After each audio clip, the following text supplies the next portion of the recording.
Voilà, je voudrais rajouter quelque chose qui vient compliquer encore plus le travail du chercheur. C'est que non seulement il faut percevoir les incohérences, mais arriver à comprendre d'où viennent ces incohérences et comment les situer dans le temps. À quel moment ça s'est fait. Et là, il y a un blocage, parce qu'effectivement, on ne connaît que des textes qui sont déjà marqués par un certain syncrétisme, qui entérinent déjà un processus combinatoire entre la structure rotationnelle et un élément prévisionnel qui emprunte cette logique cyclique sous la forme de part de fortune, de part de direction, etc. Mais la question qu'on pourra toujours poser, c'est de savoir à quel moment ça a eu lieu. Et là, effectivement, l'historien n'est pas en mesure de répondre. Il semble dire que ça a eu lieu avant. Ça veut dire c'est comme pour l'histoire des langues européennes. Il y a eu un état antérieur où les choses étaient distinctes et à un moment donné, ça s'est mélangé. Maintenant, effectivement, quelqu'un qui veut faire l'intéressant va dire oui, mais quand est-ce que ça a eu lieu? Et ça, on ne peut que répondre de manière structurelle. C'est-à-dire qu'à mon avis, d'ailleurs, moi je suis quand même un structuraliste quelque part, mais un structuralisme de l'historique, c'est-à-dire si une structure est elle-même incohérente, on doit être capable de raconter sa diachronie et son évolution. Mais en revanche, ce qu'on ne peut pas dire, c'est à quel moment ça s'est fait.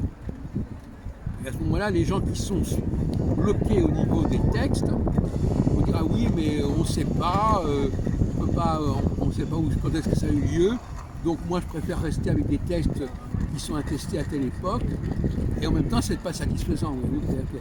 C'est pas satisfaisant de rester à un texte qui est connu, mais qui est tardif, en préférant cela à un texte qui est plus ancien, mais qui est inconnu, mais dont on peut déterminer l'existence par un raisonnement logique. Voilà, si A et B se sont mélangés, qu'on voit bien qu'A et B ne sont pas de même origine, ça veut bien dire qu'il y a un état où ils étaient séparés. Bon, ben cet état où ils étaient séparés, on n'est pas forcément en mesure de dire à quel moment ça a eu lieu. Donc énormément de choses comme ça qu'on peut constater comme étant des mélanges, des emprunts. Est-ce que c'est parce qu'on ne peut pas exactement dater ces emprunts que ça n'existe pas?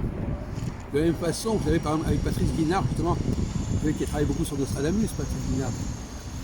Eh bien, moi j'ai montré qu'il y avait des états antérieurs de Nostradamus et ces états, quelque part, dans certains cas, qui se sont perdus.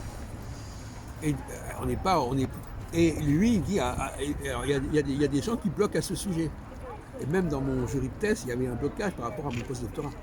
Effectivement, du moment qu'on n'a pas le papier où il est indiqué que ça a été produit, ou que quelqu'un a fait tel trafic, etc., ça ne passe pas.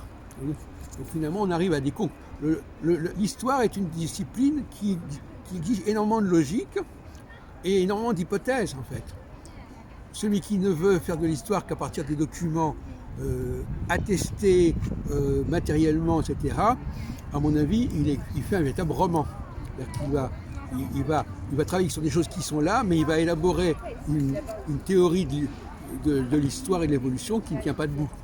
Donc soit on est dans la cohérence, mais on n'a pas les documents, soit on a les documents, mais on n'est pas dans la cohérence.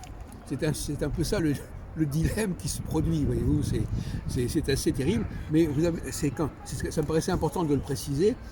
À un moment donné, l'historien est obligé de conclure à l'existence de tel état antérieur par la logique des choses, parce que ça ne pouvait pas être comme ça dès le départ, et il est obligé effectivement d'explorer, de manière archéologique je dirais, des périodes plus anciennes. Et c'est là que beaucoup d'historiens bloquent. Il y a beaucoup d'historiens qui sont venus à l'histoire sans avoir conscience de l'exigence de logique et de raisonnement et d'argumentation qu'il fallait être capable de gérer. Et donc ils sont ils arrivent pas, il y a un seuil qu'ils ne peuvent pas dépasser. Et c'est le problème de Patrice Guinard, c'est qu'à un moment donné, quand on lui dit qu'on lui démontre qu'il y a une notion même de démonstration, est généralement un terme qui n'est pas utilisé en histoire. Or en fin de compte, aujourd'hui, l'histoire, l'épistémologie de l'histoire aujourd'hui, elle est dans le domaine de la démonstration. Merci.